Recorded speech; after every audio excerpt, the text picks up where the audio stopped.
I always thought the 2 weeks off was good, just to let the league have time and our organization time to get prepared for a final. And I think if any team needed a break, it was ours. Anytime you have too much time to think about something, it's not necessarily a good thing. This time I had more preparation. I was able to prepare a little bit more so, because I knew I was playing, but at the same time, it was tough. Like I said, I would have rather played it right away. I had to make a difficult choice to not go to France to be with the U.S. team during that time. And my body really needed to rest. I was still coming back from an injury. We tried to use the 2 weeks in a wise manner, although unfortunately as things happen, we lost Chad Barrett at the end of week 1 with an injury, and Beckham went down early in week 2, but that's life. I mean, there's always doubt when you obviously get a hamstring injury before any game. We literally had to wait a few hours before the game and then see how it was. The first kick of the ball, I felt it, so I was slightly worried that I wouldn't even make it up to 5 minutes into the game. I was disappointed because it was such a big game and I was looking forward to it. I'd waited for this moment for a while, so the thought of going out of the game crossed my mind for about 2 seconds. When we walked out for warm-ups, it was as full as it ever is at kickoff already at warm-ups, and it was really exciting. The night was special. It was a little chilly. It was dark. The atmosphere in the ground was electric. It wasn't great weather. It was raining. It was cold. They just had a really special feeling about it, and I think we all knew deep down that we were going to win the game. I think it was a game where I felt we were, for the most part, in control of the game, and I knew one of those chances would fall. And about halfway through, Bruce moved me up to forward to play alongside Robbie. On the play for the goal, I remember AJ clearing the ball towards David, and David did a good job to flick it on.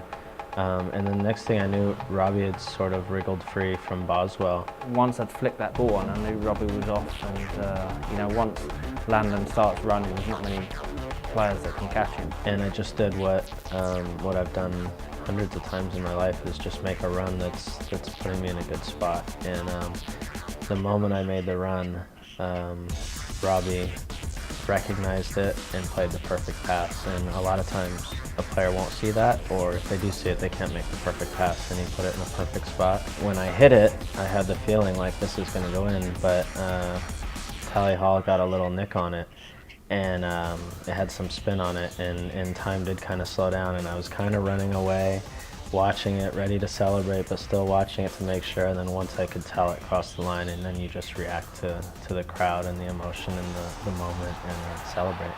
Pushing Landon up was obviously a logical thing to do, but I'll be honest with you, before the game I knew at the 16-minute mark that Landon was going to go there. So we knew if we could stick those two up front together that they'd certainly create a goal scoring opportunity and hopefully finish one off. It was almost like this anticipatory moment where people were waiting for us to score. People wanted something to cheer about. In any team, I think when you're playing, when you're playing home, I know it's an old cliche, but it's the crowd are the 12th man. I think when you're holding on to a lead in any kind of game, the clock doesn't move fast enough for you. I had a couple games like that this past year where guys, were doing incredibly well in front of me, and I don't have much to do, but it's one of those things where mentally you have to be prepared for that flash second where all of a sudden something happens, it breaks down, and you have to make that save. You'd like to be a little more involved, but at the same time, I have a game like that and get all the way through it and win. That's fine with me.